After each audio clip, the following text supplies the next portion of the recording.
एक अदालत ने हाल ही में ऐसा फैसला सुनाया जिसे सिर्फ एक कानूनी निर्णय नहीं बल्कि सच की जीत और पत्रकारिता की स्वतंत्रता की जीत माना जा रहा है।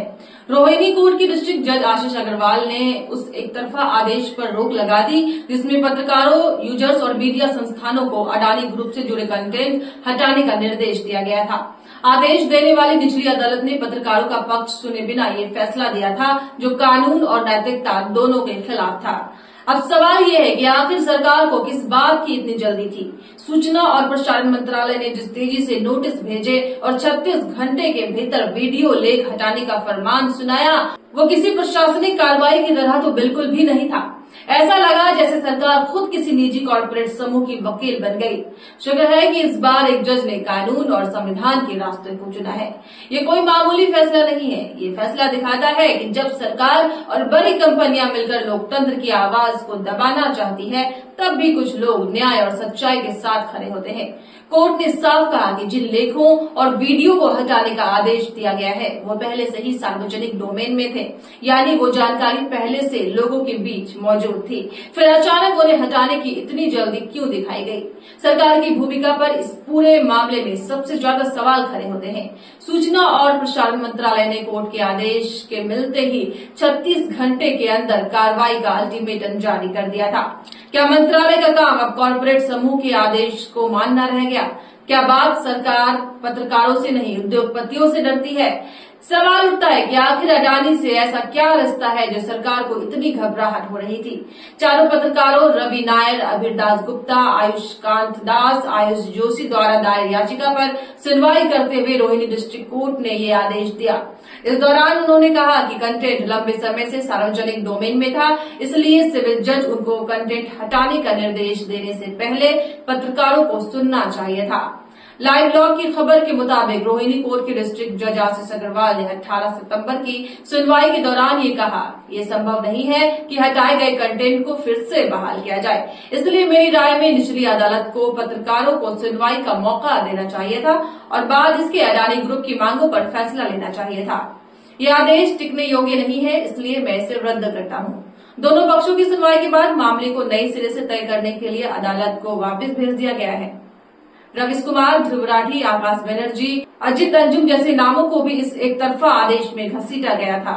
क्या सरकार इतनी कमजोर हो गई है कि कुछ यूट्यूब वीडियो लेखक भी अब बर्दाश्त नहीं हो रहे? सबसे अफसोस की बात तो ये रही थी कि ये सब तब जब हुआ जब पत्रकारों को सुना ही नहीं गया और फैसला दे दिया गया। अदालत ने साफ कहा कि जब कोई कंटेंट एक बार हटा दिया जाता है तो उसे वापस लाना मुश्किल होता है, इसलिए पत्रकारों को सुने बिना ऐसा आदेश देना गलत था।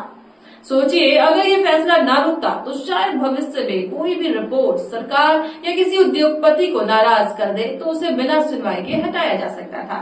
इस सब के बीच जज आशीष अग्रवाल की ईमानदारी और न्याय को सलाम करना बनता है।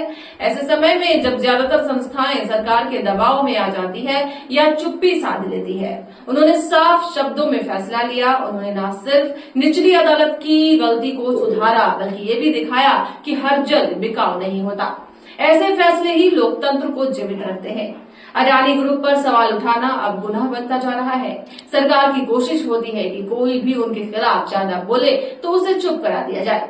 लोकतंत्र में सबसे जरूरी चीज है सवाल पूछना, और अगर उसी को दबाया जाएगा तो ये वाकई बेहद खतरनाक होगा। और जिस तरह से ये आदेश अब आया है कि जो सामग्री हटाने की बात की गई थी उसको रद्द कर दिया गया, उसको लेकर आम आदमी पार्टी सांसद संजय सिंह लिखते हैं कि किसी ने तो हिम्मत दिखाई, जज साहब के साहस को नमन है।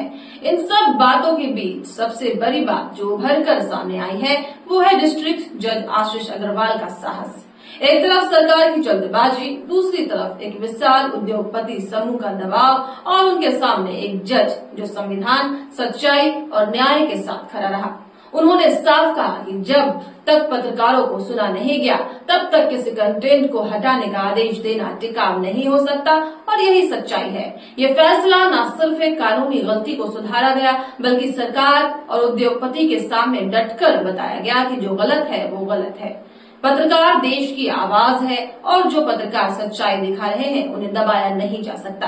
अदालत ने सरकार की जल्दबाजी और कॉर्पोरेट के दबाव को नकारते हुए पत्रकारों के अधिकारों को महत्व दिया, और इसका श्रेय उस जज को जाता है जिन्होंने इस दौर में भी सच्चाई का साथ दिया।